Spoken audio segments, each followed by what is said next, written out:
Ами окей, дори мога и повече от 2 минути.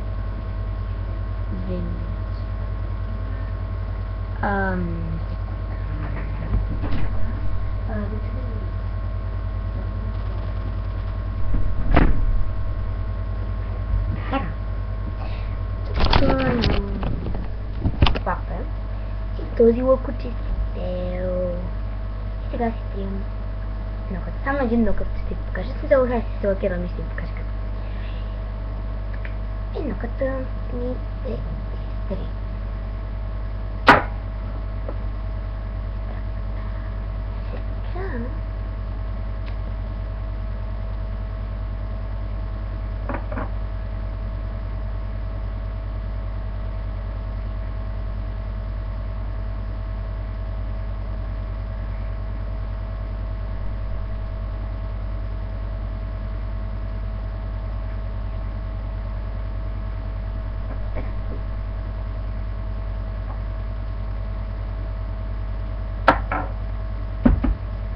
Сега... Това ще ме наморче. Ще избирам от тези всички фигурки. Едно. Просто ето тази калинка, която да ти кажа не беше към тези фигурки, не си я купих отделно от един магазин. Ето тази калинка.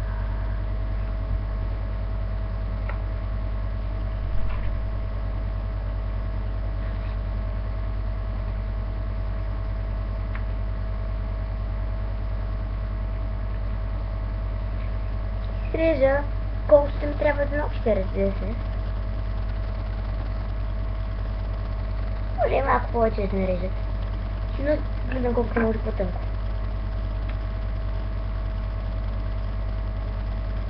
Така това само много дебело, това ще се опитам да срежа напред. Ще го опазвам.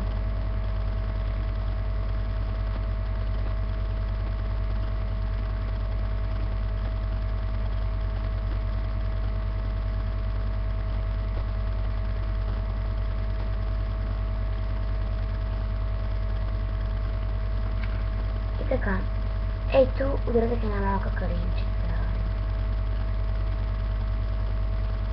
Опа, падна някъде. Май загубих, че беше нова. Така.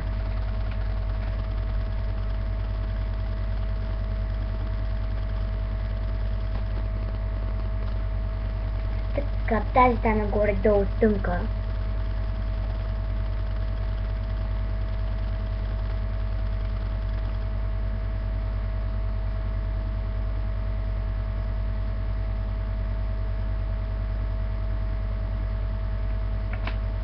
Ого, даже много тънка стана.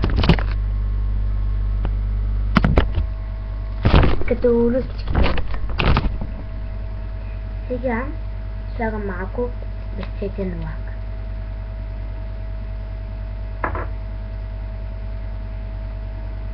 За да може да залепи хубаво калинката. То може и на вашия лак, ако е пресен, но аз преди малко сложих, това вече не е много пресен. Затова и сложа калинката. Слагам я и гледам да прилепне към лака. Така, общо залепна.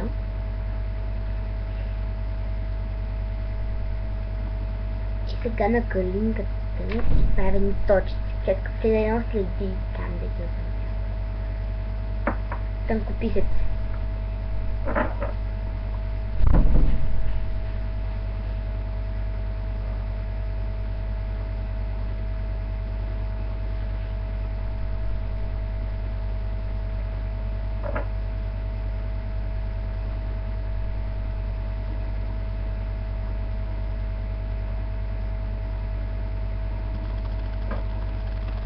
И така.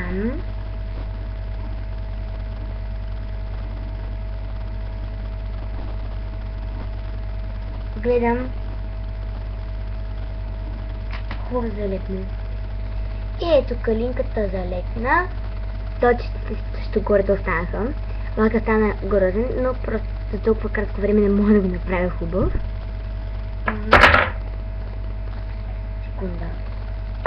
Слагате просто малко отгоре безцветен лак за крайен резултат. Смисъл да може да залепи хубаво. И хубаво за ногата, преди и след лака. Слага безцветен. Не правите. И клинката е залепнала на зелено-синия лак с безцветни точки.